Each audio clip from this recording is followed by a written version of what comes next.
Hello, wonderful viewers, and welcome to the second episode of the... What was the name of the podcast again? That's not a good start. I should remember the name of the podcast that we're making. That's fine, whatever this is. But like, anytime we mess up during the intro, I'm always keeping it in, because it's just content. Yeah. Hello, wonderful viewers, and welcome to the second episode of the Timey-wimey. Why is the name such a tongue twister to say? It's not that much of a tongue twister. It is for someone who's... Okay. Hello, wonderful viewers. Welcome to the wonderful podcast, The Timey-Wimey Talk, which is very easy to pronounce. And today we're covering already classic of this new era, and it's only been out like a few months. We're covering the episode Blue Yonder. So I think it's good if we start with a little bit of a introduction about the episode, give a little bit of context for viewers. Okay. So basically, this episode is like midway through the 60th anniversary specials, and it is like supposed to be this sort of like off-kilter sort of strange sort of bringing the show back to this sort of like horror adventure roots. And as we go through the episode, we'll kind of see where it succeeds and where it fails as an episode, while also being entirely stupid with every opinion we have. I think it fails anyway. Don't know what episode you We'll go through it.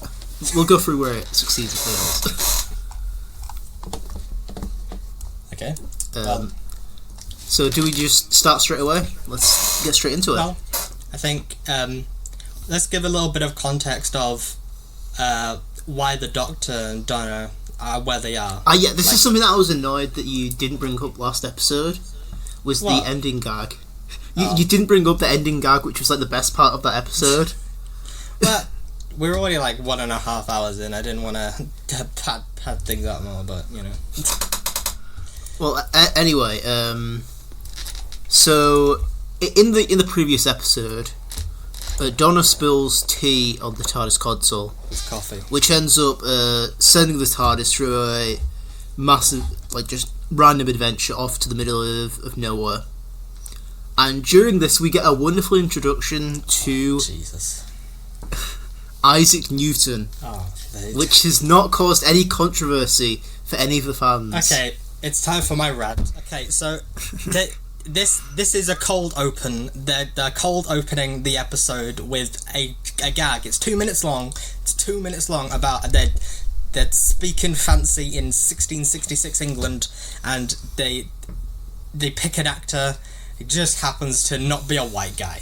It happens to have an Indian parent, and that's it.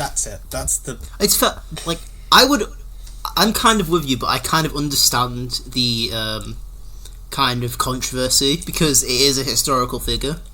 It's a joke. It's a gag. It's like, what if gravity? But it's mavity. It's a different word. It's funny. It's a joke. The worst part about this isn't that people are annoyed about the casting. It's about people are so annoyed about the mavity joke. Because everyone is so annoyed about this little gag. I know. It doesn't matter at all. I know it doesn't make any historical sense. Dude, Isaac Newton chose the word gravity because of the word gravitas, but it's a joke. It's not. It's supposed to be a gag that they use in the episode a few times, and then I think they forgot about it in the real season. But I mean, oh my gosh. No, they didn't. They used it a few times. Did they? I don't remember that. I guess I just didn't notice because I thought. They at least used it in the first episode. Yeah, they used it in I think the Giggle. I think, but and I think they used it in the Church and Ruby Road and maybe Space Babies. I guess we'll have to find out that later. But yeah, we'll go back and let you know. Oh my god, it's like, I can understand if Nikola Tesla's Night of Terror, the episode in Jodie Whittaker's era, they had an actor who didn't look like Nikola Tesla. I understand, because that's a historical episode about Nikola Tesla. His name's in the title. Like, this is an episode that takes place on the edge of the universe in a spaceship, and this had nothing to do with Isaac Newton, so I don't see what the problem is. it's dumb. It's a dumb controversy, in my opinion. I feel like the main like weird thing about this controversy is how people get so annoyed about little jokes in this series. I know. Like we kind of touched on it last episode, where people will just take any little joke and just like make it like the most important thing to the lore of all time. Yeah. When really it's like it's just a goofy thing that they're putting in for fun that changes nothing about the show. I mean, yeah, but I think that's. I'm pretty sure we spent more time about the gag than the gag actually lasted for. But you know, that's like it's just it's like the only thing people talked about in this entire episode. This entire episode, they dragged it down because of one joke in 2 minutes. The episode's like an hour long. Alright, so still on this topic, but on like a bit of a different sort of tangent. This is something that I kind of felt the first time I watched this episode that kind of like put me off from the beginning, even though I do like the episode. Is the acting at the beginning just seems like a little like off and robotic. I can't quite put my words on it. It's just like the beginning before the Doctor shows up. It just seems like it's as if it's like a British soap or something where just like everyone is just kind of putting the least effort to the lines. Well, I mean, like that. I think that really for me just like didn't put this episode off for a good start. I mean, I think the like with the I think it's Mrs. Merridew, I think her name is, and Isaac Newton. Like they talked like very fanciful, but I mean, I think I'm more talking not how it's written, but just like the delivery of the lines is just a bit like it just seemed a bit off to me, and it kind of like put me like a bit worried in the episode from the beginning. Mean, I just think it's a bit it's difficult because obviously with like it based on the Unleashed for this episode, they weren't in the same place. It's kind of difficult like because right. the actor for Isaac Newton was talking to a tree because I think the actor couldn't be there for the shooting, so like they just got the actor for Isaac Newton to talk into a tree, and then that explains a lot though. And then Donna and the Doctor. Well, the question is for that, did they not have like a person there who could like be in place of the Doctor and Donna? They just had an empty tree. If they would have done that, maybe the like sort of performance would have been a little better. So that's like a genuine criticism of this episode is like how they did that beginning scene. It really just like puts it off to like a bad start for me. I think they needed for like technical reasons because they needed to like green screen in, or like I think it might have been a blue screen. I understand that, but like for example, if there's like a monster in like a CGI monster in like an episode, they'll use like a tennis ball so that they know there's a monster there. Yeah, but like if you have like nothing to work off, it's a lot more difficult. So I feel like that's just more like a sort of issue with like the production that was sort of like missed that could have like improved the episode. I mean, I'm just thinking because it's like the very start of the episode, it just starts with like a bad taste in your mouth. Okay, but I mean, I think we've spent enough time on this one. But yeah. So anyway, moving on, we get to the actual plot of the episode. Yeah. Where we end up on this incredible looking ship. Like the design of this ship is just marvelous. Like the way they just like seem to like the set design is just incredible because half of the ship is like very modern and like very technological with like how it's sort of designed, and then you have this sort of like age sort of like rust everywhere.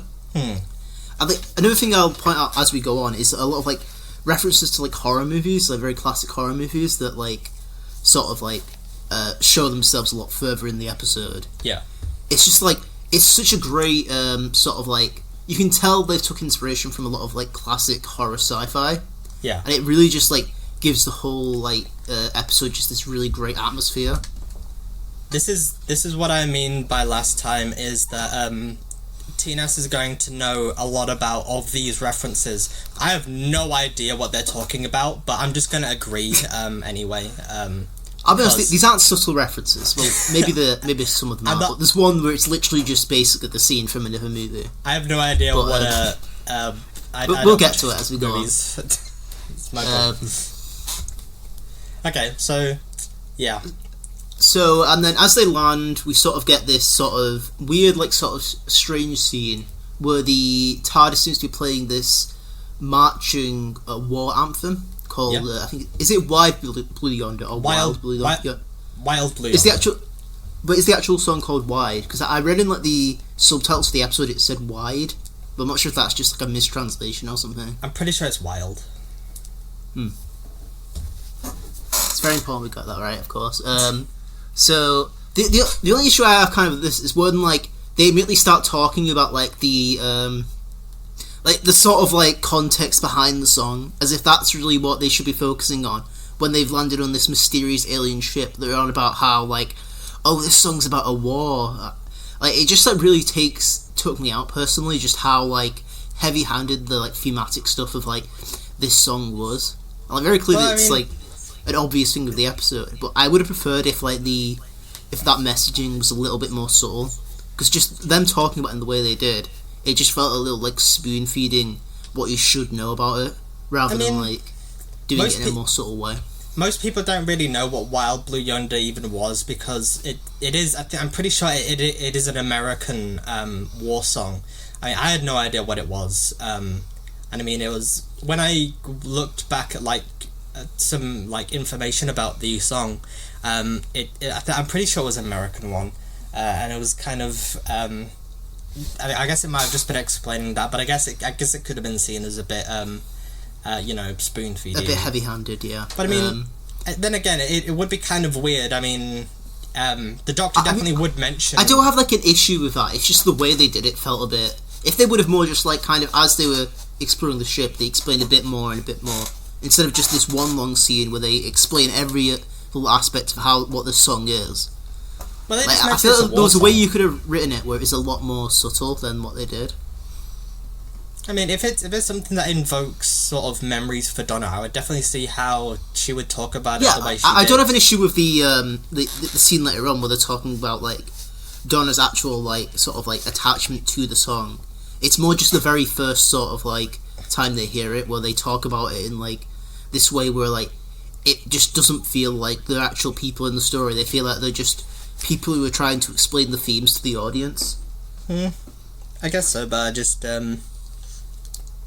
I think it's it would just take them by surprise, I guess, based on it's the TARDIS playing it, rather than I guess it would be kind of weird for Donna considering her knowledge of the song. So I guess that's probably why she talked about it the way she did.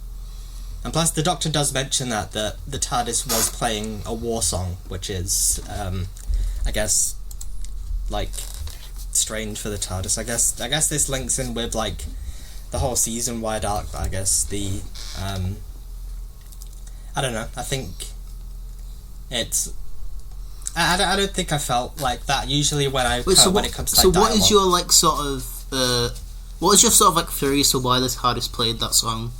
Because I don't really get why it did. I just know there's definitely like a sort of like important reason as to why that I just didn't really get through the episode. I don't quite know actually, but I think no, I think it could have been something to do with like the whole Sutek thing, or it could have been like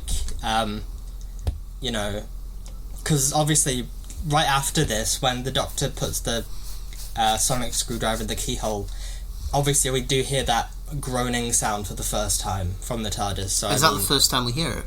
I believe so, yeah. I mean, the good thing about doing this after the finale is we can pick up on things from before that will sort of like link to it. So it's kind of a good thing that we've waited to do it now.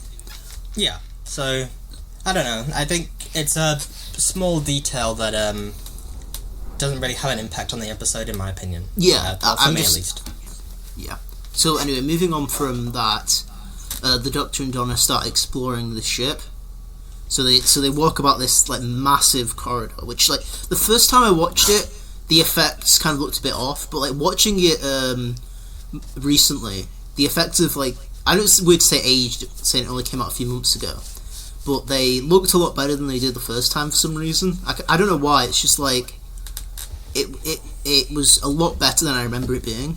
I think you've not watched the Unleashed for this episode, have you? I think I did, but it's been a while. Yeah, so I think, because I remember, the Unleashed for this episode went into quite a lot of detail about, like, how the interior looked. And obviously, when I saw it, I thought it looked really, really bad. I was kind of like, ugh, that kind of looks... I did think that the first time, yeah. I'm more thinking about it this time. I didn't really notice it as much. Yeah, I think because I remember for the Unleashed, they spent a lot of time, like, with animation for, like, in the background. And, like, when I watched that, I realised...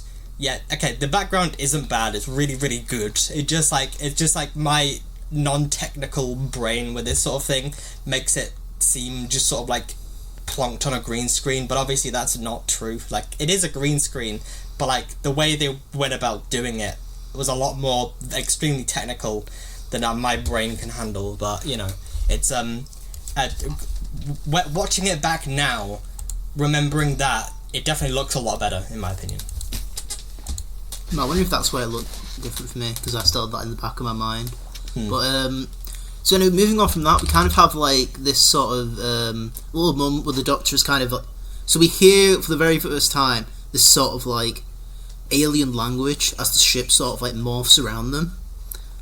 And there's just a little point that I want to bring up. So during this, the Doctor and Donna sort of have a conversation about how, like, shouldn't the Doctor know this language because the TARDIS would translate it. But then he sort of says how he knows billions of languages, but he doesn't know this one, which sounds like very, which adds to the mystery of the episode. But it also just kind of makes the Doctor seem very overpowered to me. How they just like I'm not a big fan of when like they make this sort of like character who's like supposed to be like the person we're following so inhumanly like great at everything. But I just have a disconnect personally. No, I will butt in here. I think we've missed a couple details here. Oh wait, what details? So they explore the ship for a little bit. Like they walk about, and then they hear the TARDIS dematerializing, and they run back. Wasn't that? Oh yeah, that was just after this, I think. No, this was before this. I've written this in my notes. They hear it dematerialize. Because I remember this. They discussed Isaac Newton being hot. Like they said Isaac Newton was hot, which obviously was another controversy about this episode. But I mean, they go back. It's okay for the Doctor to do it when they're a woman, but when they're a man, that you can't have that. They go back and it turns from a pretty laid back sort of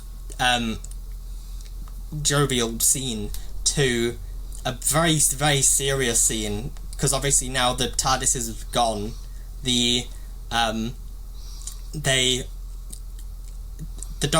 Donna's just like sort of panicking with like obviously the TARDIS is now gone, and she just wants the Doctor to summon it, but obviously the TARDIS is the screwdriver's gone as well. So I mean, I think it's a very jarring, but I think done in a very good way, in my opinion. What do you think? Yeah, I agree. This is like a really great way to up the stakes, because they can't just like, I mean, there's a lot of episodes where they do this, where they have like a reason why they can't just go back to the TARDIS and walk away. And it really is like, just like, the good thing about this episode is like the way the tension is really well done. It feels like an impossible to escape scenario, which I really appreciate about this. And like it's a lot better from like, it's a much calmer, well, not calmer, it's a much more rewarding experience than like a Jodie Whittaker era episode, because obviously, a bit more of a spoiler, this is jumping ahead a bit, but we'll go back, is like, obviously, like, we don't see any of these aliens or like things, or the not things, apparently. It's like until halfway through the entire episode, and I mean, like, don't see anything about them. And like, I mean, and the good thing about that is like, it doesn't feel like you're kind of like nothing's happening as well. It really is like, it really does a good job of making it like feel like a mystery, but it feels like they're not going too slow at the same time. Yeah, the pacing is really well done. I think obviously like we've got like we have that pretty serious sort of emotional scene between the Doctor and Donna. where Donna just wants to go home. Obviously, they can't now. So something that I'm just going to bring up about this episode quickly is like the way it sort of like keeps bringing up sort of these ideas of like family and home, which like not only makes sense later at the end of the 15th or 14th Doctor's arc, where they do end up finding a home, but also it just like adds a lot of like stakes to the episode, because like not only do we care that Donna is going to die, we care about how it's going to affect her family at home as well. Yeah. So it's like this like double thing of like it really ups the stakes in a nice way, I think. Yeah, exactly. I think it's we see Donna go from being absolutely distraught about how the TARDIS is now gone. There's no way of getting back, at least not immediately. And then the Doctor brings up like the hostile action displacement system, and how like now Donna's like these whatever these things are, whatever's happening, they've gotten rid of my way back to my family. I'm gonna kill these guys, basically. That's like how... Yeah, the thing that I like about this episode is like sort of the build up from like how like confident they are at the beginning to how like helpless they are about like sort of the halfway point. It's just like a really good like contrast between like how like jovial they usually are on their adventures to like how they are in this episode. It's a really good idea to do it that way. Okay, so now let's carry on with... They've left the control thing. Now they're talking about... Because they hear Fenn's Law for the first time. So now... Yeah, so... So, yeah, this is where I sort of talked about the thing about the languages and... Yeah. So the ship sort of just like... kind of like morphs around them. And like... so from that point they sort of like keep speaking about how... they keep coming up with like theories for like the things that are going on. Yeah. And like I feel like this episode does a good job of like giving you hints that are actually possible to solve. Yeah. Because I think we were on about this last episode, where like you will have these like constant red herrings to the point where it's just impossible for you to like figure out what actually happened on your own. Yeah. Like this episode, you could pretty confidently figure out a majority of this stuff just by like theorizing. Yeah, exactly. And obviously with like the slow thing, they're very tinily spoon feeding hints throughout the entire episode until obviously they work it out right at the end. But I mean, I think that's kind of a little bit of a complaint I have about this episode, is how like, I mean, it's kind of a thing they do a lot in this series, where they have all of the answers at the very end, where it might have been a little bit more satisfying maybe if they kind of like had like a bit of an answer at some point and then a bit later on and later on, so it felt more like a gradual sort of like they're uncovering the mystery rather than just like this one flick of the switch where they just figure out everything immediately. But it's a very small complaint. They don't figure out everything immediately. I mean, it takes a while to because I mean if you just... I'm more saying how like once they figure out one thing, it's just the next and the next and the next. When it might be more interesting if it was like they figured out one thing and then like it kind of took a bit longer for them to work up the next little part of the mystery. Well, I mean, it kind of did. I mean, it took quite a long while into the countdown for them to figure out that it was a countdown. I mean, the Doctor just sort of threw the idea of a countdown out there, but he was just sort of throwing other ideas out there, because I mean, it's like the if you just like listen to the countdown itself, like Fenn's Law, Collis, and Brait, it's obviously in your head you could easily figure out that like, well, Brait kind of sounds like 8. I mean, it could be a countdown, but then again, I mean, it's I guess in my opinion they did towards the end they did a very good job of weaponizing figuring it out. I mean, obviously that's the whole point, is that it did get weaponized, but I think we'll get to that when so just kind of like I think we should maybe move on to the next part of the episode. So basically from the control room.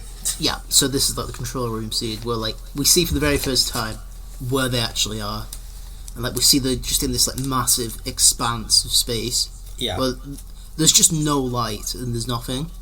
Something that I really like about this scene in particular is how like tiny it makes this like, because you have these like shots of like this massive expanse of space, and then just like this tiny little ship.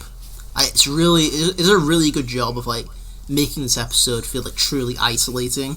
And they set up like the spaceship also being this massive thing, but then like the Doctor and Donna are tiny compared to the ship, but compared to out there, the ship is nothing basically. And like Donna and the Doctor are basically nothing at that point as well. It's very pretty good. I mean, in my opinion, pretty good framing of the entire thing, considering what the enemy of the episode is. But you know. Alright, so from this point, this is about where the Doctor and the Donna sort of like explore the ship a bit more, and they find these like weird like consoles sort of things. And the Doctor starts like basically eating them for some reason. But yeah, which in like a joking way. The Doctor tasted it to see what it was, which was actually in real life it was hair gel. So David Tennant licked hair gel and swallowed it. But I mean, it seemed like the type. That's the So yeah, you carry on. Also, very quickly, do you know why they're doing this? Because like they kind of just start messing around with the like they said something about like trying to get the ship back at full power. Yeah, but like, why do they know that this is what does that? If it's like this mysterious ship at the edge of the universe, they just know these are like like mysterious plates are. But they don't. The Doctor knows. It's the because obviously it's next to the control room. The Doctor will be might be accustomed because he's been on so many spaceships. He might understand like what these could be. Because I mean, I'm pretty sure he names them. I remember they said it did go through a wormhole as well. Yeah. So it's not like the ship is just out there in the universe. It got here by mistake. Yeah. So I think it's like if the Doctor is like based on what the Doctor has seen, I think you could make a pretty good guess at what these rooms do. And I mean, it does kind of work. I mean, the Doctor just sort of messes about with them, and then his theory of what the rooms are basically shows to be true. So I guess that's basically how he figured it out. At least the rooms are used. Yeah, kind of from this, another like little complaint I have with this is how just like Donna just immediately knows how to use this technology when like the Doctor kind of like asks her to sort of figure it out. Well, no, like, he told her exactly what to do. He told her to move the rectangles from one drawer to another and just do that. And showed her as well. That was alright, yeah. That was just me like not paying enough attention, I guess. Yeah. So from there we get the big scene from the episode. This is like the I'd say this is the best part of the episode personally for Absolutely. me, because this is sort of the best, because like the only complaint I kind of have with this episode is how like it kind of like it's a little like repetitive with like the way it sort of has these what's called scenes, but this one in particular it just works so well because like looking back on it there's all these like little moments that you don't pick up on at first. Like something that I noticed watching it again is sort of like the line delivery of these creatures is like it's not as like warm and like jovial or whatever as the regular ones. Like there's a part in where like Donna goes to the Doctor and she says in the most like unhuman like tone, "I did what you said," and it just like the way that she says it is just so unnerving knowing what happens. Yeah. And obviously, I know it's probably best to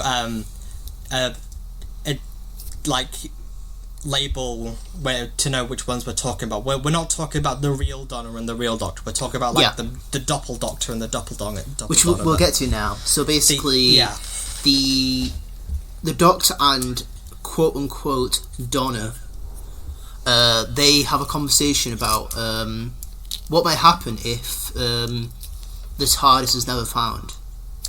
So I think this is the second conversation, but we'll start with this one. So they sort of talk about how maybe a civilization will find this TARDIS and like build a massive sort of like space around it. Like, I kind of like the idea of it sort of being this like sort of religious item. But at the same time, like I said, I always like hate how when they make the Doctor sort of like this god amongst the men. It just seems a bit like overpowered. But I do like this scene quite a lot. And at the same time, we have this scene going on at the same time, where at first you're just thinking, oh yeah, these are happening a little bit apart from each other. Yeah. And so Donna and the Doctor are having this conversation about Donna's family back at home. Yeah. And how like they're waiting in sort of like the same way, like I would say like it's kind of like a symbolic contrast between how her family is waiting and sort of praying for them to return in the same way that civilization worshipping the TARDIS is praying. Yeah. I feel like it's sort of trying to make a connection between the two ideas. Yeah. And like just the way it's sort of like I said earlier, just like all the ideas of family in this episode really come full circle as these specials go on. Yeah. You can pretty easily tell like from like a first time watching this, it's kind of not easy to tell, at least right away, that these conversations are like happening at the same time. Like they're like these aren't like two different conversations that are just sort of spliced together, which is the first thing you would think in watching it for the first time. Is like you really don't get the idea that things might have been in like you wouldn't think that they until like you wouldn't get this idea that they're happening at the same time until like the Doctor mentions that the system should be swimming. Basically, that's the that's what I was getting at there. But yeah. So what happens first? Is it that they mention how cold it's got, or is it that because like that it gets cold? It gets they show cold up first. Yeah. And then after that, we sort of have the very eerie and like scary line, which like has stuck with me ever since I watched the episode of "My Arms Are Too Long." Yeah, because like it's sort of like it's such like it kind of gives you like these like ideas of like body horror and like sort of like this sort of just like inhuman thing that's trying to be human. Yeah. And like it's just such a creepy idea that like, and, like it's almost pulled off perfectly, but I'll get to why it doesn't in a little bit. The prosthetics are like a very. I would say they're very good. I think the I think this is where we get a complaint. So so from this we see these creatures aren't actually the Doctor and the Donna. They're these sort of like replicant sort of beings that are trying to become them. Basically doppelgangers. Yeah, basically, exactly doppelgangers. But, from this, they sort of have these, like, grown limbs that are, like, really, like, large. But, like, my sort of issue with this is, like, how, like, sort of large they are. It just kind of takes away from the fear. Because I feel it'd be a lot more eerie if it was just ever so slightly off. Whereas, like, it was just, like, a little bit, because I feel like I mentioned earlier about, like, how, some of the things in the episodes like aren't very subtle, like with the thematic stuff I was on about earlier. But the way in this episode where these doppelgangers sort of have these like massive outgrown limbs, it would have worked better if they were only like a little bit outgrown, and that as the episode went on, it kind of got like worse and worse and like cascaded. I mean, it's I don't really mind by the size of like the prosthetics. I think I think when it comes to subtlety, it was very the introduction of them was very subtly done. I think the yeah, I agree with that. I mean, I think I'm just saying I would prefer it more like subtle, sort of like you're slowly learning more about these creatures rather than them just like showing the full hand straight away. We pretty much are. I think we have no idea what these are. I mean, they explain that they came from the nothing, but I mean, like we don't know why they're copying. We don't know why they're copying. We don't know what's happening. But I think the subtlety at which they were introduced, I think, creates a jarring effect between that and their huge limbs, and I think that worked well in their favor. I mean, I think if flipping from subtlety to a very jarring visual representation of things not being right, it's the a very good effect for, you know, bringing out fear. I must say, if I'm to give like let's for example, like the idea of the uncanny valley, it sort of works when things are just like a little off, but the things in this episode are so far off to the point where like it doesn't reach that uncanny valley state, which might have made it even a tiny bit scarier than it already is. I don't think it doesn't really mean, like, I don't think it's were they really going for like uncanny valley or just sort of I think they are, with like sort of the way the like phrasing lines and stuff.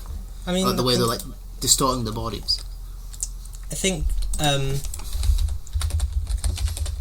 mean,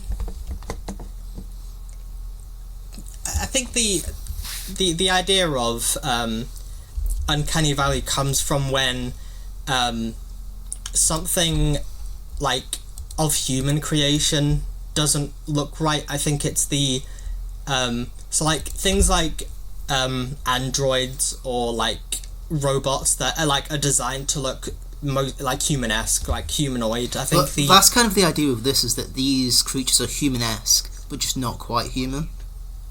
I mean, that's sort of the idea.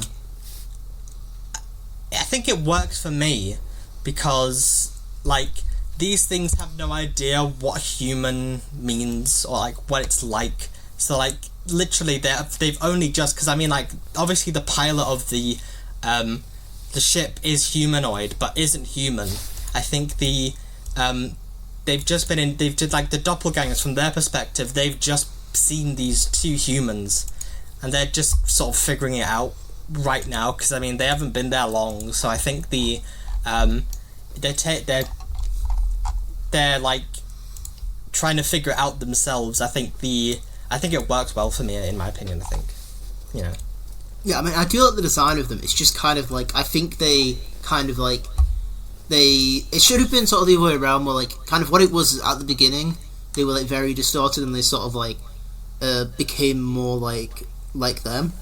But like it might have been more interesting if like they started off very like sort of like the exact same, like in like a desperate attempt to like overcome the Doctor and the Donna. They start like sort of like shifting, so it's kind of like the other way around, where it feels a bit more like there's been a build up to this like a massive like change of how the creatures look.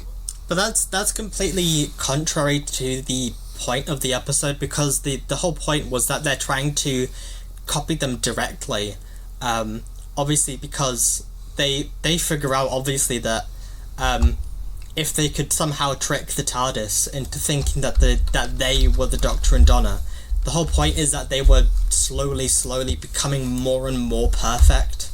And I think that's like the entire point behind the episode. I think it wouldn't really make any sense if it was the other way around. Yeah, I was more coming at it like a sort of like a pacing sort of thing, where like it would have been more satisfying for me if like it sort of the like abilities of the creatures was sort of like given in a bit more of like a slower pace, rather than like straight away we already see exactly what they can do. I mean, it's a small complaint. It's just like we do get that. I mean, we see something looking at the Doctor and Donna while they're walking through the ship just before the control room. I think the really? Yeah, we do. We get like a POV shot of something inside one of the walls. So okay, I mean, we do get that idea of something watching or something studying. But I think the whole point of the episode was that they're slowly becoming them perfectly, and I mean that's the you know, I think that in my opinion that works well. That's fair enough, yeah. Then obviously the chase, one of the first. Okay, I have a lot of opinions about this chase scene. Okay. It is so bad. It just ruins all the tension of the episode. Because like it's the same way where like in like a horror movie, like let's say The Conjuring for example, the second that there's a jump scare, all the tension is immediately gone, because you're like, oh yeah, that's the end of it. And, like once it gets like so like extreme to the point where like it's just like you can't even relate to it at that point, because it's so sort of like extreme. I just kind of prefer it when it's like a little bit more like a little bit more sort of like well, I can sort of relate to the danger. I can't really relate to this massive like creature chasing me in the same way I can with like a more like subtle sort of chase. I mean, I think we get like a similar thing right at the end when they basically are almost perfect copies. I think and that one was a lot more sort of believable for me, but like I wasn't like taken out by it in the same way. And I think but that's why I think it works for me, is because like they're very much imperfect copies right at the start. So I think it works well because they don't really have their bodies under control. Like the Doctor says, if you can get those bodies under control, they can talk. I think it worked well given the context of the scene. I wonder if it's more like the issue for me is like sort of the design of the creatures. Well, like maybe if like sort of like there's a certain point where like the copy of Donna just sort of turns like a pool of sludge. If maybe it was sort of like they change in more of like a less human way, so you can sort of like see the difference between the two a bit more. But you can. They basically turn into dogs. Yeah. I guess so. Yeah. I think well, I mean, when you talk about the design, I mean, I think like the pretty obvious what the design is that it's the actors. Yeah, of course, yeah. Yeah, I'm just saying, like, I don't like when they turn big, just because it just sort of took me out of, like, I can't relate to that happening to me. I don't know if that's the thing with me, but just, it's the same with like, a lot of action for me, where, like, if something is too extreme, like, let's say, for example, like, if I'm watching, like, a Marvel movie, for example, and, like, there is, like, a billion, like, special effects and, like, portals and whatnot, my brain just shuts off because I can't relate to that experience.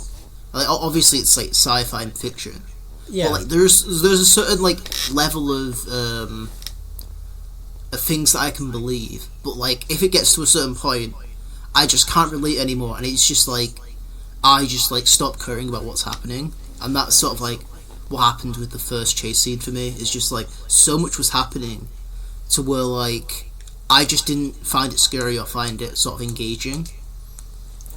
I mean, I can't relate to being stranded on a spaceship at the edge of the universe, being that's separate not like, from my family. But I mean, I still kind of do. But there are things that you can find to relate to in that. But for me, it's not as easy to relate to the sort of massive chase that happens in the same way I can to being isolated. I mean, I don't think that the whole point is to relate. It's a pretty small complaint. It's just something that took me out of the episode. Yeah, it didn't really take me out of the episode, I would say. But I mean, yeah. But then so oh yeah, go ahead.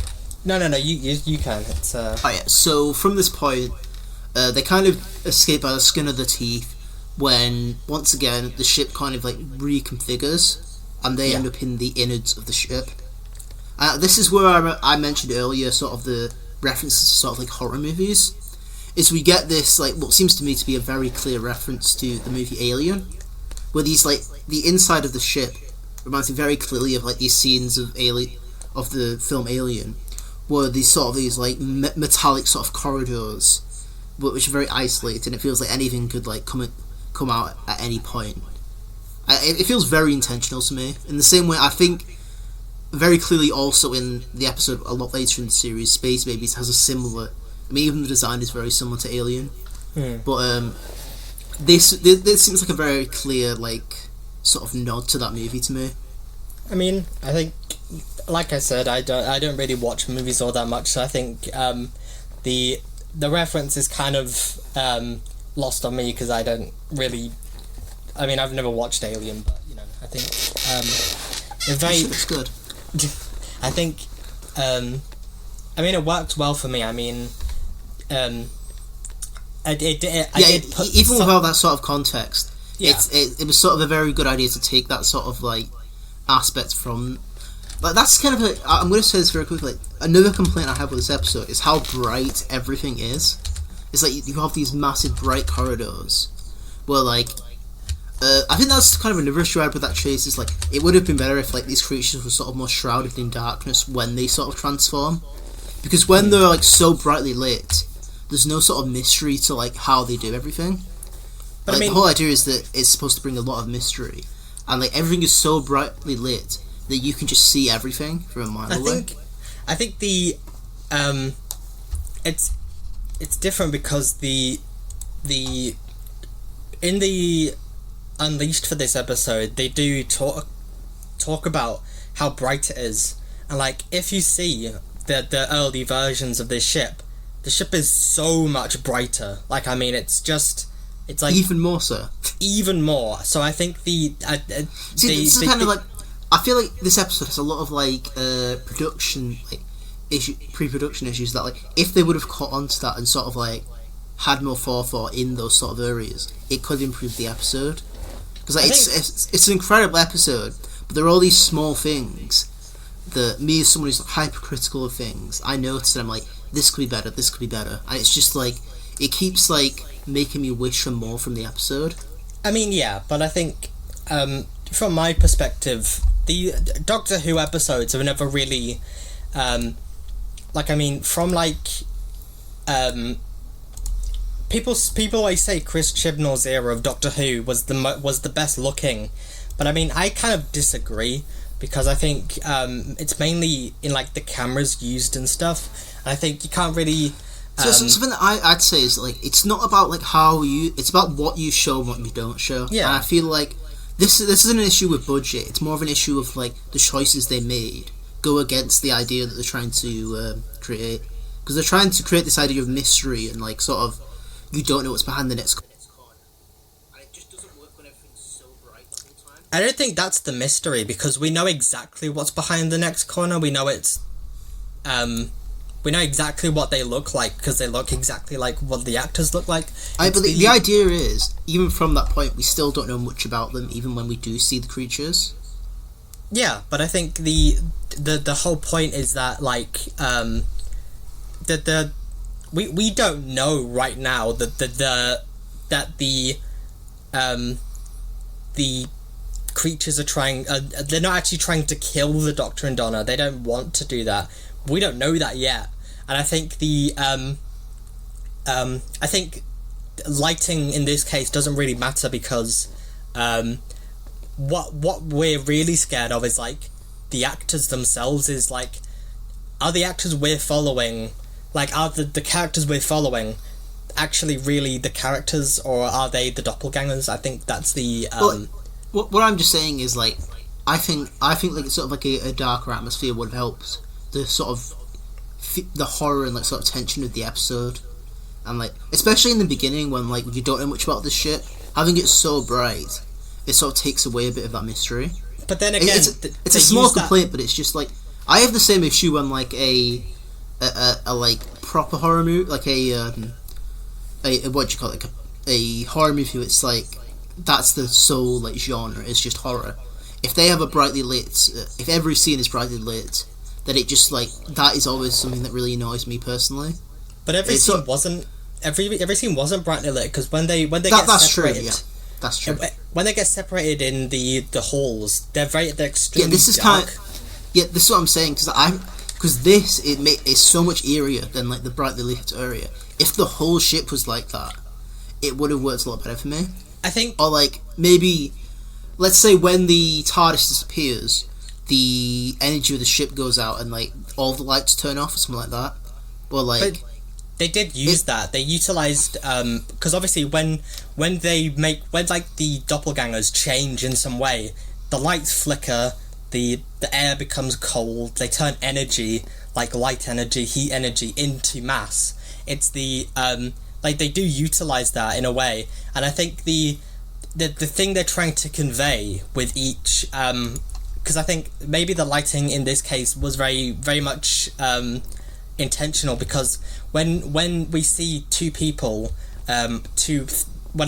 reunite, it becomes a brighter scene to sort of convey sort of a more positive atmosphere, but then it's also in your mind, it's like, are these even the real ones? It's like, yes, the scene may be bright, and it may be, because obviously brightness usually conveys sort of happiness or like positive emotion. I think in my opinion, they utilize that to make you unsure. Is like, are these actually the real ones that are talking right now. I can understand that, but I'm looking for a sense of like, especially in the beginning of the episode, having it so bright sort of like takes away a bit from the mystery. But I feel like we've been on this topic too long, and so we'll kind of so we'll move on to the first instance of Among Us, basically. Oh yes. So they're in the vents. They're being sus imposters in the vents.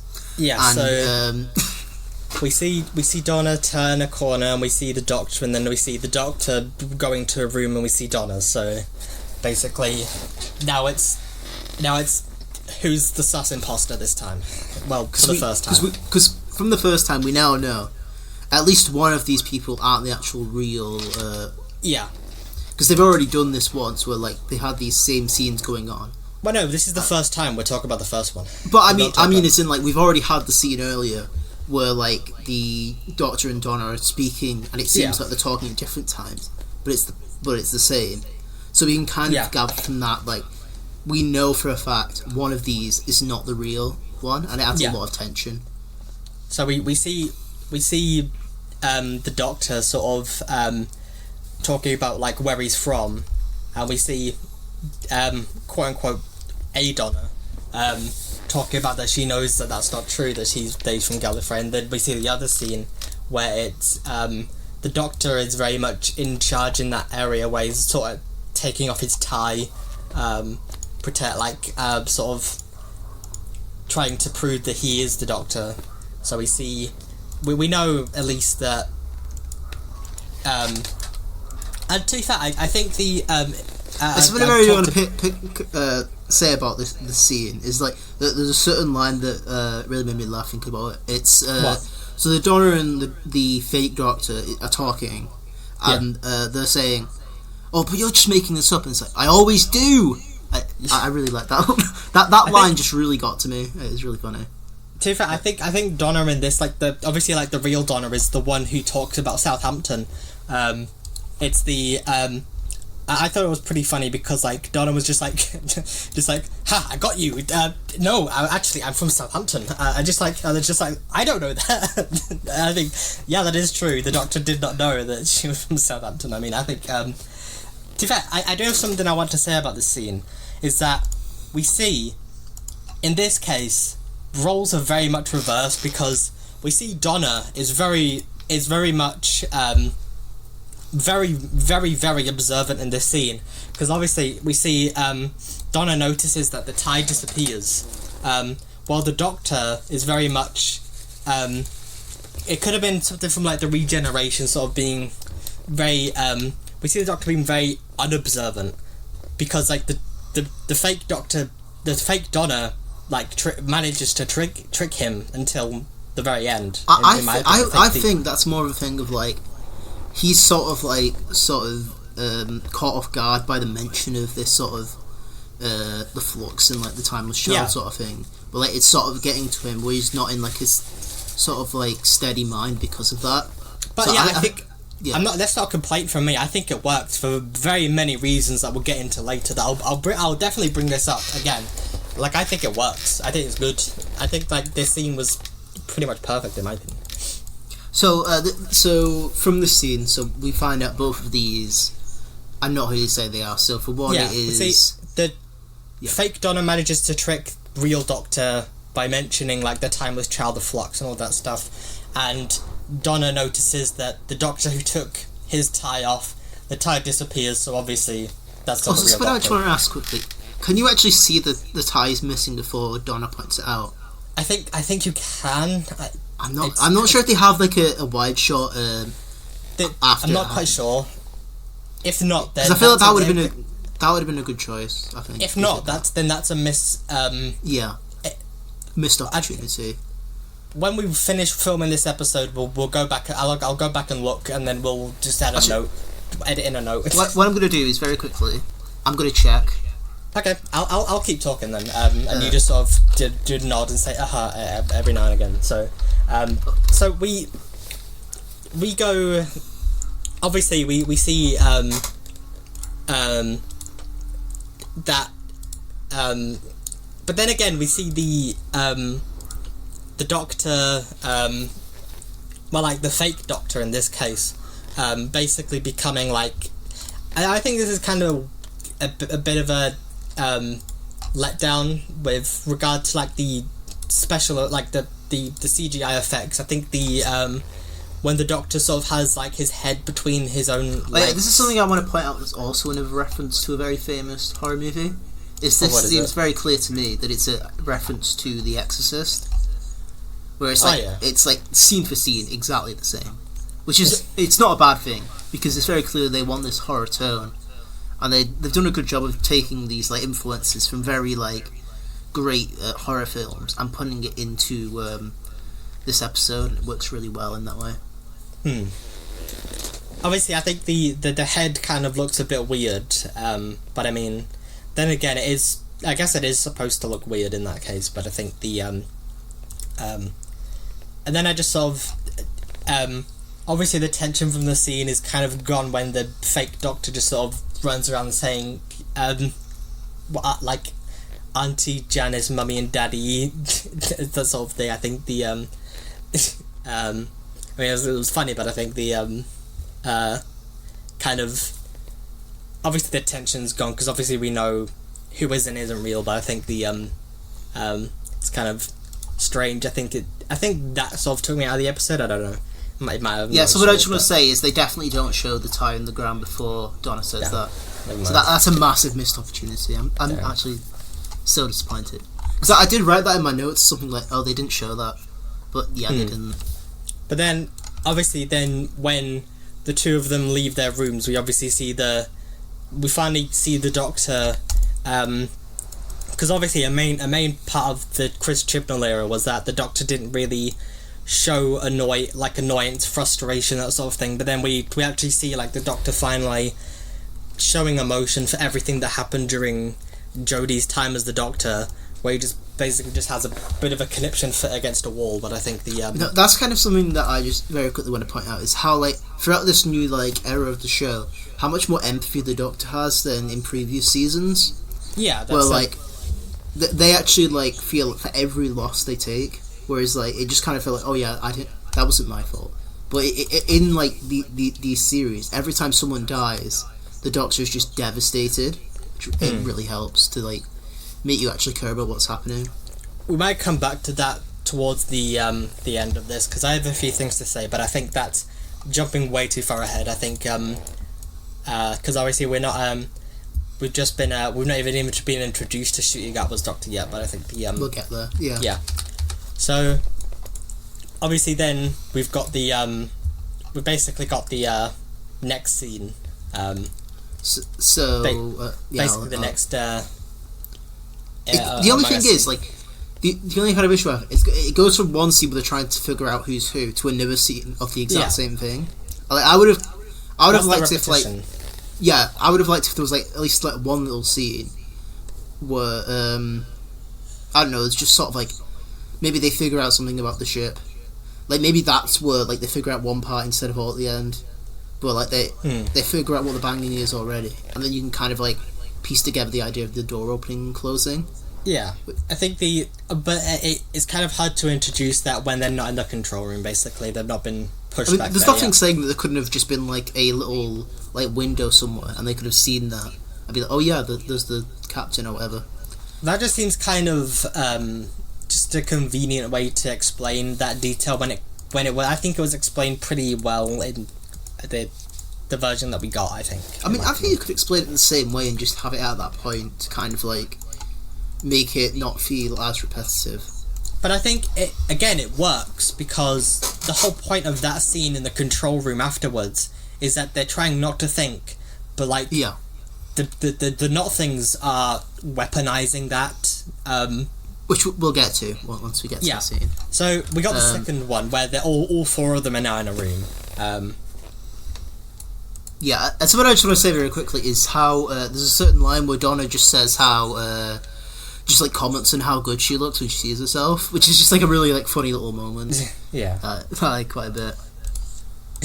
So then this is the scene where like to escape this sort of scenario, the Doctor sort of uses this idea of superstition where like because the not things have to sort of copy every sort of idea of humanity.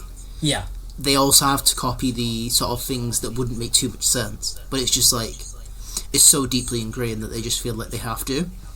At least that's what I like got from that. they introduce the idea of believing two things that are contradictory at the exact same time, like Donna believing she's stupid and brilliant, as well as like a line of salt being a superstition but also true.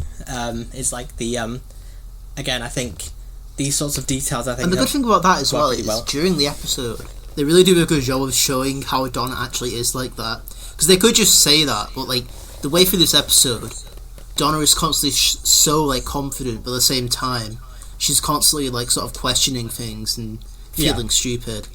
They kind of in a way didn't even need that line, because it was so clear from the writing of the character that she is that way.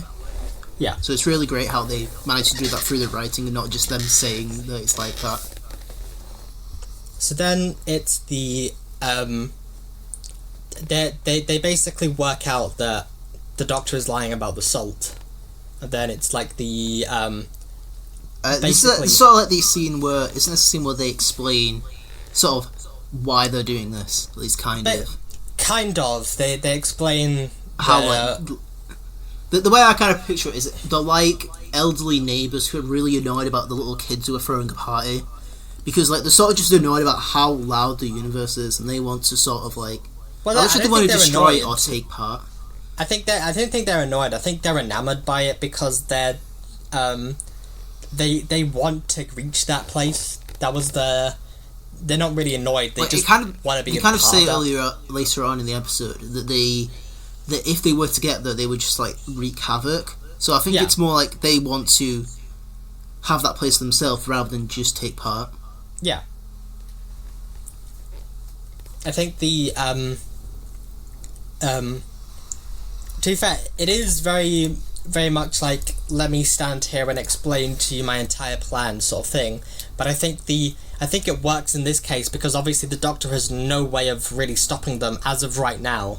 So it doesn't really feel like one of those where it's like the enemy just sort of tells the good guys what their plan is based on for no reason whatsoever. I think that's sort of like them sort of like picking up a bit of things about the Doctor, about how like the Doctor will always just like talk about exactly what's going on. So I wonder if that's sort of part of that, is like they're trying to become the Doctor more by doing that.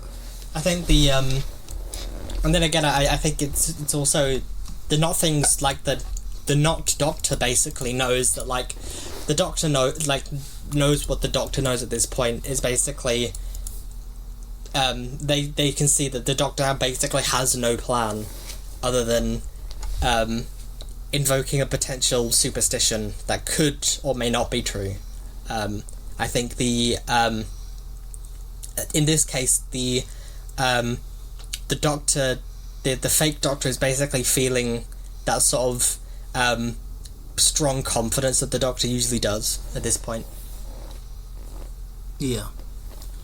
So sort of, and then from this point, this is sort of where like the Doctor and Donna are sort of like trapped in like a little like sort of like in like the deck of the front deck of the ship. There's sort of this like the control room.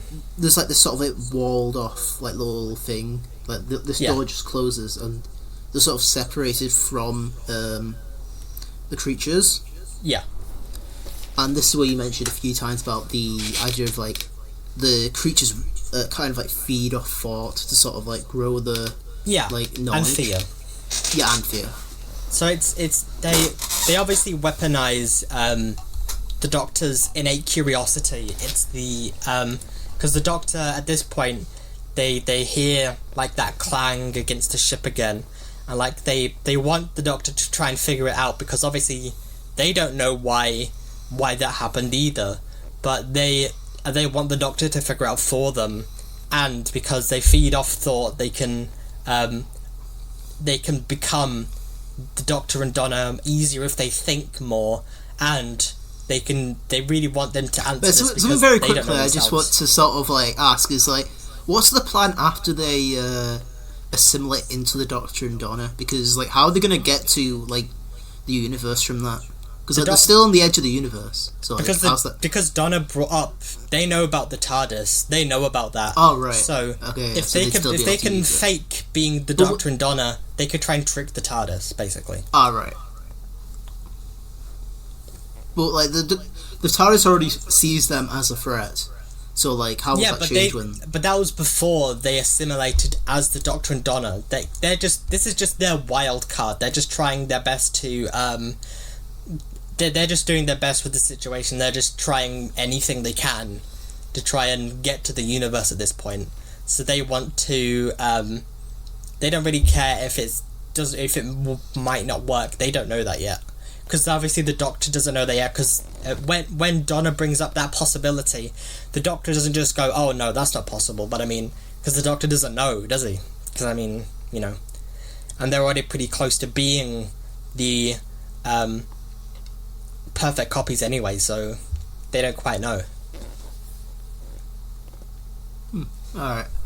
Yeah, so from that point, this is sort of like where everything sort of starts to get revealed, which like I said earlier is a bit of a complaint for me, how like instead of like sort of like giving like the answers throughout, they sort of just throw them all at you at once. But like so for one, the banging on the ship ended up being this weird horse captain. Yeah. Wasn't the thing with that is that like the like sort of community could name it? I think I remember hearing about that. Or am I just dumb? I'm not sure. I think they said in one of the commentary tracks that they would let the community come up with a name, but I don't know what they came up with. So, and then from that, we sort of learned that the door opening was this horse creature leaving so that they could basically commit suicide, so that the not things couldn't assimilate into them. Yeah. And then what else was revealed in there? So they reveal that the not things were basically very very close to copying the captain perfectly, and the captain basically set the self-destruct sequence very very slowly, so that the not things couldn't really understand what's happening, so basically turning the ship into a very very slow bomb. So I wonder if it would have been like sort of a cool idea if they sort of like showed that the creatures didn't really understand slow things, because like you don't really get that. When did they do that? When the Doctor is when the Doctor and Donna are trapped inside the control room, they try and they entice the Doctor into basically thinking about all this stuff, and like they very much because like they when they're trying to stop them from copying them, they try to the Doctor tells Donna to slow down everything, slow down thought, stop thinking, slow your heart rate, slow everything down. Yeah, so that, I'm more thinking if like they sort of had like something that like sort of ticked them off to that, rather than the Doctor just knowing that now. Like, so that if there was a scene where like the Doctor is like slowly like walking around and the creature doesn't even notice they're there or something. Something where like it would make sense for the Doctor to know that, because it kind of seems like it comes out of nowhere that he knows that. No, it doesn't. It doesn't know that immediately, because he notices that they're not trying. The not things are not trying to kill them. They're not trying to. The thing that tips the Doctor off about this is basically Donna asking, why are they trying to scare us and not kill us, basically. And I think the Doctor basically figures out is that maybe they don't want to kill us, they just want us scared, because that's all they've been doing this entire time. I'm guessing something like that. What? Because I'm guessing from that your heart rate would be faster. Yeah, exactly. So I think the Doctor realizes that the not things are trying to speed up their biological processes. So basically, and when he says this, obviously the not things react very badly, because they say to the Doctor, like they say the word think very very quickly, very fast, trying to force him to start thinking again, and to basically speed up his biological processes again. So basically, the Not Things basically confirmed that for him in the end. I think I think all this is done pretty well in my opinion. I think the whole thing of trying to weaponize your own biology and thought process and stuff, I think is done really well in my opinion. Yeah, that's fair enough. I just kind of wish there was more of like a visual sort of like cue that these creatures would reacted a certain way to slowness. So it's sort of stripped down, I think, and I think in my opinion that's a good way to do it. Fair enough. Yeah. So moving on, this is where it's sort of revealed the sort of way that you said about the idea that the horse captain made this sort of like this very slow bomb. Yeah. And then go ahead. And then basically the chase sequence begins. Not entirely. They fiddle around a lot with trying to stop them, getting out of the control room, and obviously also, it's worth pointing out that by this point, the Doctor and Donna have also started the bomb at like a fast speed as well. Yeah, the Doctor immediately speeds up the timer, right as they're trying to, and obviously Donna's just immediately panicking because says we're still on the ship, we need to but I think the Doctor already had it in his mind, though I think this is a bit of a complaint in my opinion, is that the Doctor speeds up the time and seemingly remembers that during this, obviously if the Not Thing Doctor runs out of time, the hostile action ends and then the TARDIS comes back, but I think he realises this much later than he sped up the timer. I think it's sort of a complaint on my end is that the Doctor didn't really figure out his plan until right at the very end. I think I kind of feel like at this point it was sort of like a last sort of attempt to make sure they didn't escape. It was basically the same thing with the horse captain committed suicide. They were sort of doing the same thing. Well, the Doctor's sort of forcing Donna to do that, but I guess so, yeah. Because Donna was very much not on board with this plan. But I think the so obviously you continue. It's the next to the chase sequence. This chase sequence isn't as annoying to me. The only thing I will say is that I'm pretty sure it's intentional, but it's really hard to keep track of who's who at this point. Yeah, obviously, obviously, which is probably intentional.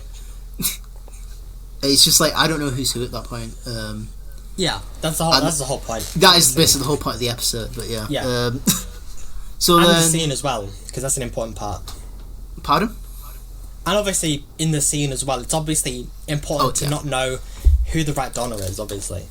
Yeah, which we'll get to now. So the Doctor, in an attempt to figure out who is who.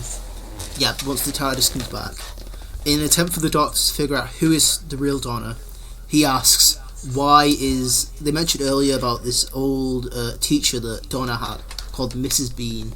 Yeah. And he asks her finally, why is that funny? Yeah. And for some reason, Donna answers with the least Donna answer imaginable for some reason. I don't understand why she would ever answer that way. Because she's panicking. She's on a ship that's about to explode. She wants to get back to her family. She doesn't know what to say. But I think the Donna, the not Donna answer very much out of character in my opinion, because she's way too calm. She seems way too calm in that thing. And I think and this is what I mean with the Doctor not being observant in this episode, because I think, in my opinion, this draws back to the first encounter, the first sort of Among Us scene, basically, when the Doctor basically does get tricked by the fake Donna. And I think in my opinion, I think the Doctor sort of saw that Donna's answer, the first Donna's answer, where it's just where she says it's the name of a vegetable given to a woman, he was yeah, that's a very Donna answer right there. But then I think he remembered back to the fake Donna, back all the way when she managed to trick him, the fake Donna, and I think he doubts himself, because he says that's way too Donna in my opinion, and so doubts himself and picks the other one, because he doesn't want to get tricked again, and obviously he does get tricked, and it just turns out he did get tricked again. But I think that's done very well, because I feel like because the Doctor does hesitate for a moment, I think, and then reaches his hand out for the Donna on the right side, unlike the not Donna in from his perspective. Yeah, the fake one. And then this is where I have like a kind of a bit of a complaint as well. Is when the Doctor realizes it's the fake Donna, it's kind of a bit unsatisfying, because it's something that you can't really like see as an audience member, because like they just said that, oh yeah, the arm was ever so slightly off, which also, you were saying how the Doctor wasn't observant the whole episode, and then notices something that's like almost impossible to notice, which is like just like so like unsatisfying as like a conclusion to like this very important moment. In my opinion, I think the Doctor lied about that, because because obviously we saw the Doctor got tricked twice by this fake Donna. The Doctor obviously didn't realise the Donna was fake when they talked about Gallifrey and stuff, and he didn't notice. Also, another immediately. Thing, why would the fake Donna immediately show like her teeth and like her evil form, when like she could have just very easily escaped? Like, I mean, I feel like she's kind of giving herself away at that point when like she didn't really need to. I don't think she knew the TARDIS could do that. In my opinion, I think. Obviously, I think Donna must have assumed that the ship's already exploded, the Doctor's already left. I don't think there's anything. I don't think she was even interested in hiding it anymore. But then obviously, I think, in my opinion, I think the way this actually worked from like the Doctor's perspective was that in my opinion, the Doctor doubted himself, picked the one he didn't think was actually Donna, and then just said that line just to be extra sure that he picked the right one. And obviously the fake Donna revealed that he picked the wrong one, and just immediately just went back and picked the other one, just sort of plonked her outside, and then just picked the other one. My only kind of complaint about this is like, when he figures out it's the wrong one, I just wish it was in like a way where like it was like a callback to something where it would have been a bit more satisfying. If like it was something where like she was both right and wrong, and the Doctor didn't realise that until the very end. But just like such a small detail where like you can't figure that out, it just feels a little unsatisfying to me. I think in my opinion, I think from my perspective, which is completely subjective and is in no way confirmed by anything any of the writers have said or anything, I think it still works in my opinion based on what we've seen throughout the episode. I think even if it's a tiny detail like Donna's wrist being a couple of millimeters longer, I think it's I think the whole point is that it doesn't matter how the Doctor figured it out, or if he did figure it out, or if it was just sort of a wild guess. It sort of it still works in how the episode was structured and was delivered, in my opinion. Yeah, I guess so. It's like a smaller complaint. It's just like, especially for like an ending scene, you kind of want that to make everything come full circle, and it just didn't feel very satisfying. So I think obviously we've got to talk about the end, because obviously we're running a bit low on time. Before we do, I have like a bit of a sort of like sort of like a theory. So basically, at the end, the Doctor and Donna are talking. Actually, I have two theories. So the first one is, so as the Doctor and Donna are talking, they sort of bring up if the real Donna knows about like the flux and everything that happened with Jodie Whittaker's Doctor, and I feel like she is lying about. I think she actually does know, and she just doesn't want to like hurt the Doctor in that way. And then the second. Oh, yeah, go ahead. No, I was just coughing. Oh, yeah, so, and then another thing I wanted to point out is, at the very end, the Doctor brings up the idea of this superstition with the salt. as like maybe creating something horrifying. And now seeing the rest of the season play out, do you think that is what started this whole arc with the Pantheon? Potentially. This is obviously going a lot further than this episode, but I think the spoilers for season 1 if you haven't seen it yet.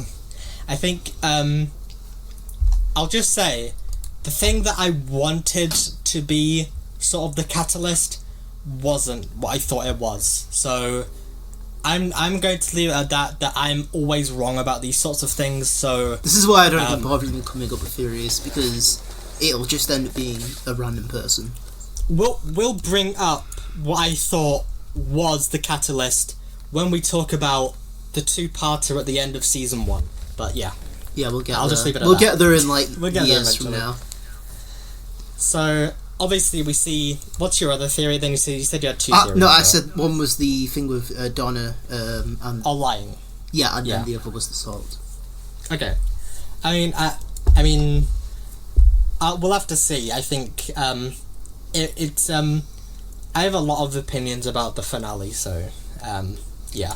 I don't think I've actually talked to you about the finale then, so I'll save it. We haven't. I'll save it when until we actually actually. Yeah. Yes, That's that'll be a more good fun. But then we obviously see them go back to Earth, and we see Wilf. It's so.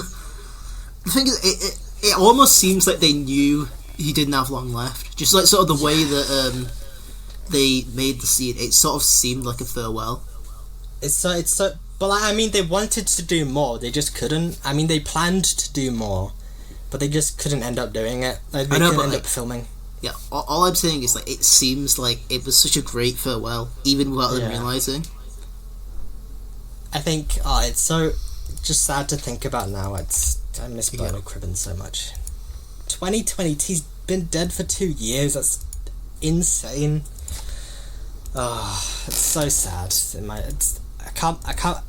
Didn't he die in July 2022? I'm not sure when he died. It was definitely midway through 2022, and that's just so sad to think about. But I think it was good to see him anyway. I think such a beloved character. I think and it pisses me off seeing a lot of people talk about this scene in a negative way. Who is doing that? What monsters would possibly hate this scene?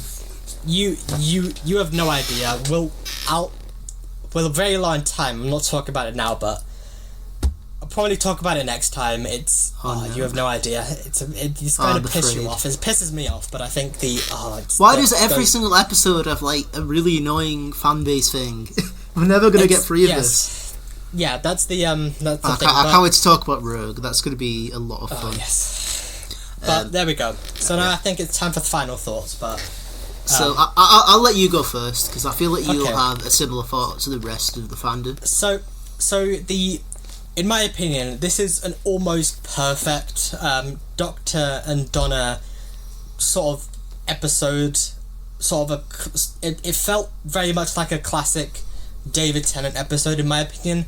I think pretty much everything was done perfectly. Almost everything, in my opinion. It's well paced. I think the clues for the end was spoon fed, which is the perfect way that I love an episode to be structured, in my opinion. That's my opinion of a perfect Doctor Who episode. And I think every detail, in my opinion, was used to perfection. That everything introduced eventually had a meaning for being there. They weren't just put there for no reason. I think and how I had no idea how well you could structure an episode that just had the characters of the Doctor, Donna, and a robot on a spaceship alone, with literally nothing in there. How well you could make how much you could make an episode be so good with so little. Well, I feel like they did it. I feel like what I want to point out very quickly is how the whole like sort of structure of Doctor Who is to do a lot with a little. Like if you think about the best episodes of the show, they're not like these big sci-fi grand adventures. They're like they're always these like contained little stories. Exactly. I feel like that's what makes this show stand out to like a lot of like sci-fi of like the modern era. Because if you look at something like, for example, let's say, I'm not throwing shots at this series, but if we look at Star Wars, and this has these like grand, massive adventures constantly. Yeah. What do people like about that show more than anything? It's like the smaller little things. Like, people don't really like the newer stuff, but they like The Mandalorian because of its simple sort of like plot, where it wasn't like trying to do this grand thing. And I feel like that's what Doctor Who excels at, is being this massive adventure, but really focusing on these smaller character-focused moments. And I wonder if we do eventually get to the Jodie Whittaker era, we'll kind of talk about the downfalls of like not really understanding that and taking these sort of ideas in the complete opposite way, if we do ever get to that. Yeah. Anyway, keep continuing with your thoughts. So finishing off, in my opinion, I think the this episode is just an almost perfect episode to be in the middle.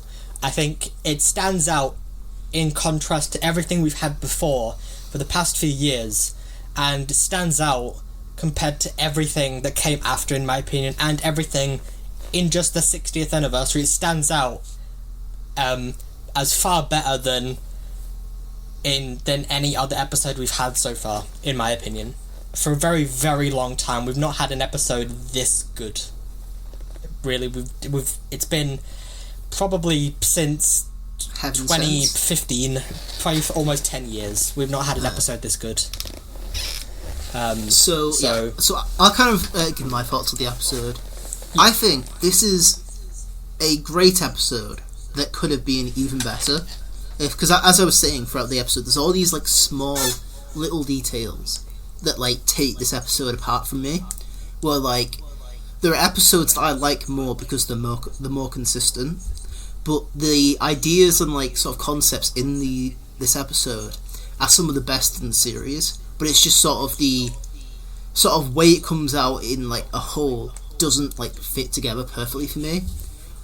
Whereas like I kind of am a little disappointed with this episode looking back on it. Whereas like I really feel this episode could have been up there with something like Midnight, where it's like this perfectly structured, perfect little like self-contained sort of adventure, but it's just missing the sort of like these small details that really matter for something like this. Well, I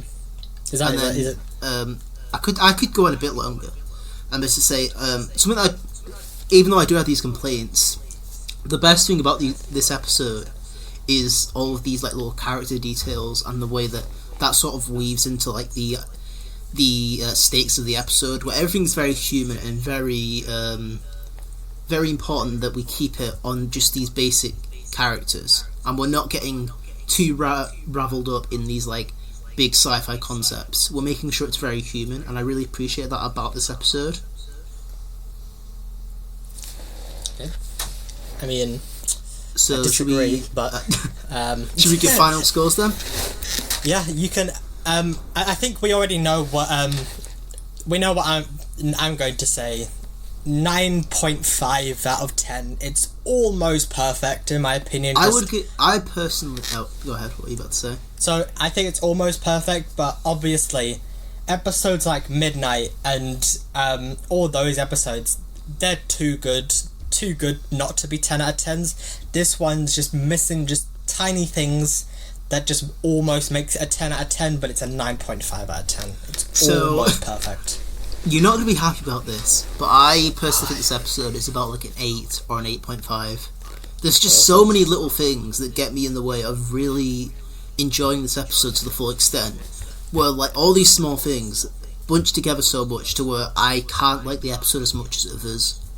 How dare you. And as we'll find out, there are episodes that are to come in this season that I think are like at least 3 times better than this. 3 times? Yes, 3 times. And you know which one, but the audience will find out eventually. I agree. Actually, no, there's more than one, because, yeah, I would say there's another one. Yeah. There we go. I think that's... And that is our thoughts on Wild Blue Yonder. Very angry end. yeah, if you enjoyed this, we are planning to release episodes every Monday at midnight British Standard Time. So if you want to join in our space adventures, feel free to follow British on summertime. whatever podcast streaming thing you have, because we're on most of them. And if we're not, send us a message and we'll try and get it on your platform. I will say it's not British standard British Standard Time. It's British summertime. Same difference. So we'll be doing BST, that. okay. At British, unless it's after October, then it's Greenwich Mean Time. Okay. Wait, is that how that works? I was so confused by that. Yeah, it's currently from the 31st of March to the 27th of October. It's British summertime. We don't just have the same one. And the whole year. After that, because this is daylight saving time, so it's after that. Then it's Greenwich Mean Time. I hate humanity. Why would you do this? But there we go. That's our thoughts. We obviously know who is correct and who is wrong, but I think we'll find out who's correct and who's wrong when we get to a certain episode. That no, we're gonna know who's correct. And. So yeah, thank you for watching, and make sure to follow on whatever platform you have, and maybe even recommend it to friends who also like Doctor Who. We want money. Give us money.